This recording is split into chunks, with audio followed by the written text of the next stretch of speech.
হযরত আলী রাদিয়াল্লাহু তাআলা আনহু বলেছেন, আমাদের লাইফ, আমাদের জীবন দুটি দিন নিয়ে গঠিত।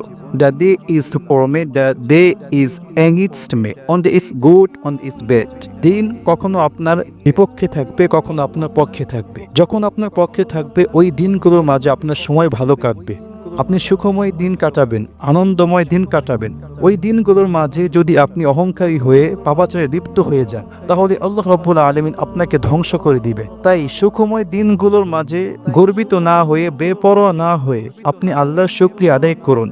এজন্য মুসলিম শরীফের বর্ণনায় হাদিস নং 2999 ক্বালেন নবী সাল্লাল্লাহু আলাইহি ওয়াসাল্লাম, ইম্মা আসাবাহুম as-sarra'u ফাকানা খায়রান লাহু। বিশ্বনবী সাল্লাল্লাহু আলাইহি ওয়াসাল্লাম বলেছেন, বান্দার কাছে যখন সুখময় দিন আসবে, আনন্দময় দিন আসবে, ওই সময় বান্দা যদি আল্লাহর শুকরিয়া আদায় করে, এটা তার জন্য কল্যাণকর হবে।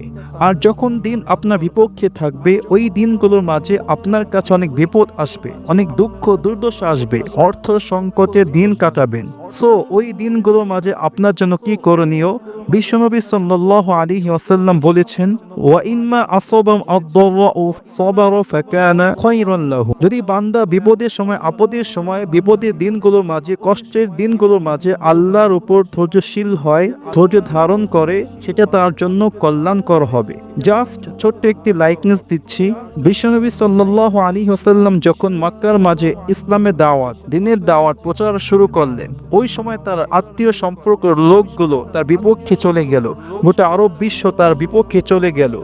বিশ্বনবী সাল্লাল্লাহু আলাইহি ওয়াসাল্লাম ভেঙে পড়লেন। আল্লাহ বলছেন, ও নবী, মা ওয়াত্তাআকা রাব্বুকা ওয়া মা ক্বালা। তোমার প্রতিপালক তোমাকে ছেড়ে দেয়নি, তোমাকে ত্যাগ করেনি। তুমি ভেঙে পড়ো না, জাস্ট ধৈর্যশীল হও, পেশেন্ট হও। তোমার পরবর্তী দিনগুলো পূর্ববর্তী দিনের তুলনায় অনেক সুখময় হবে, অনেক ভালো হবে। ওয়ালাসাউফা ইউতিকা রাব্বুকা ফাতারদা। শীঘ্রই তোমার প্রতিপালক তোমাকে এত দিবে, তুমি খুশি হয়ে যাবে। ঠিক গোটা আরব বিশ্ব বিশ্বনবী সাল্লাল্লাহু আলাইহি ওয়াসাল্লামের সামনে মাথা নত করেছিল। সুতরাং যখন দিন আপনার পক্ষে থাকবে, ওই সময় আপনি গর্বিত না হয়ে, অহংকারী না হয়ে আল্লাহর শুকরিয়া আদায় করুন। যখন দিন আপনার বিপক্ষে থাকবে, ওই সময় আপনি ধৈর্যশীল হন, সংযমশীল হন, পেশেন্ট ম্যান হন। এই প্রত্যেকটা বিষয় আপনার জন্য ইনশাআল্লাহ কল্যাণকর হয়ে যাবে।